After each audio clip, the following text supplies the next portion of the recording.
यहाँ पर हमें एक ट्रक दिया हुआ है जिसमें एक ब्लॉक है एम मास का। और ये ट्रक और इस ट्रक के एंड के बीच की दूरी दी हुई है 4 मीटर। और फिर ट्रक जो है वो सडनली एक्सेलरेट करता है फॉरवर्ड डायरेक्शन में 10 मीटर पर सेकेंड स्क्वायर से।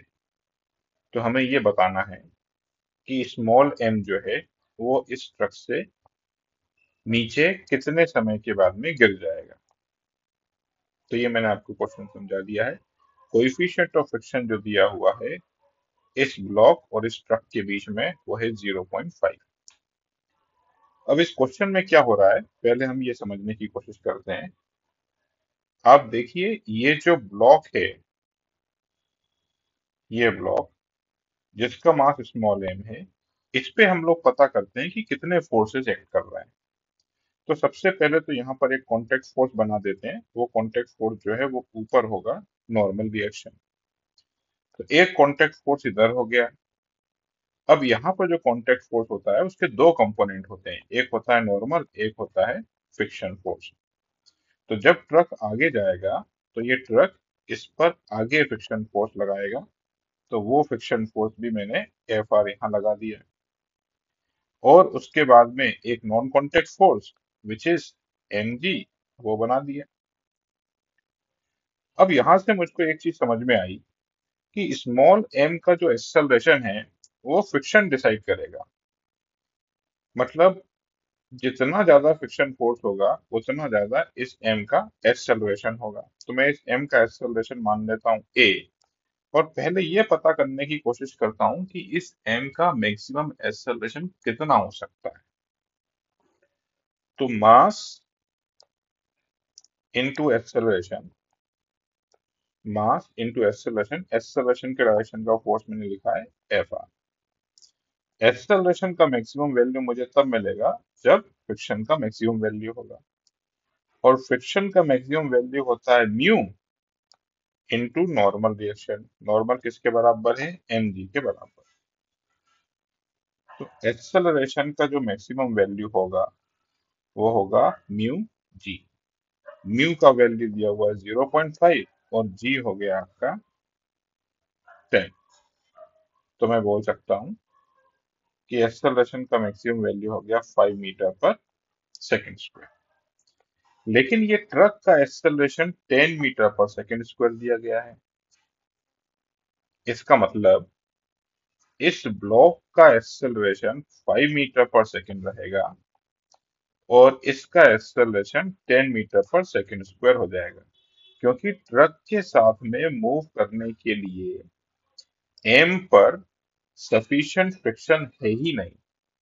इस एम का maximum friction, maximum acceleration 5 metre पर सेकेंड स्क्वायर हो सकता है।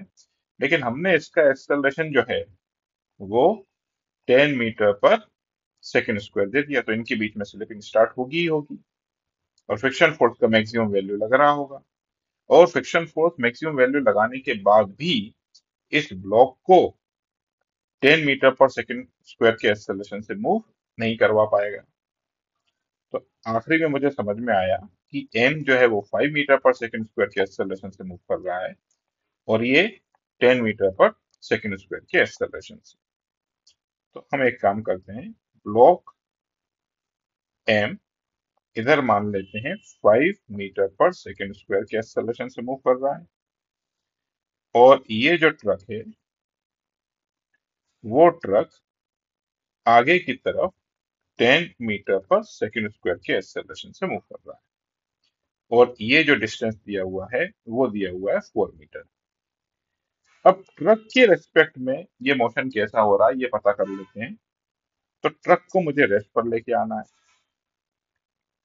ट्रक को रेस्ट पर कैसे लेके आएंगे, 10 मीटर पर सेकेंड स्क्वायर इधर है तो 10 मीटर पर सेकेंड स्क्वायर इधर लगा दीजिए और 10 मीटर पर सेकेंड स्क्वायर यहाँ लगा दीजिए।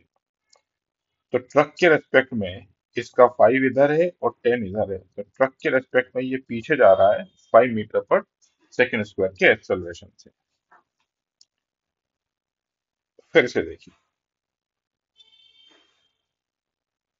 मैंने ये माना है कि ट्रक मेरा स्टेशनरी है, मतलब ट्रक के रिस्पेक्ट में मैं सारे कैलकुलेशन कर रहा हूँ। क्यों?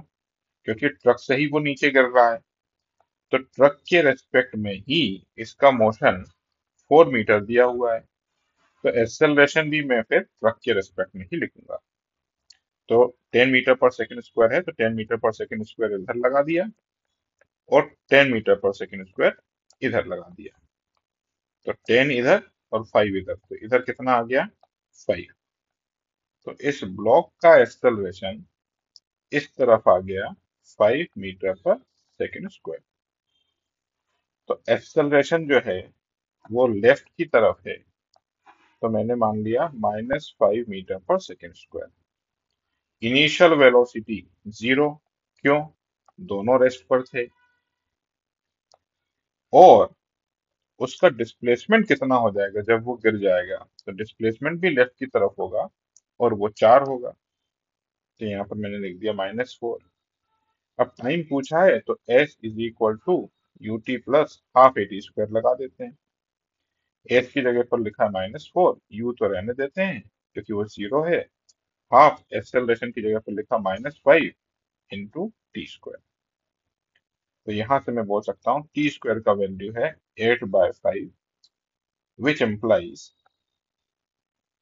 t is equal to √8/5।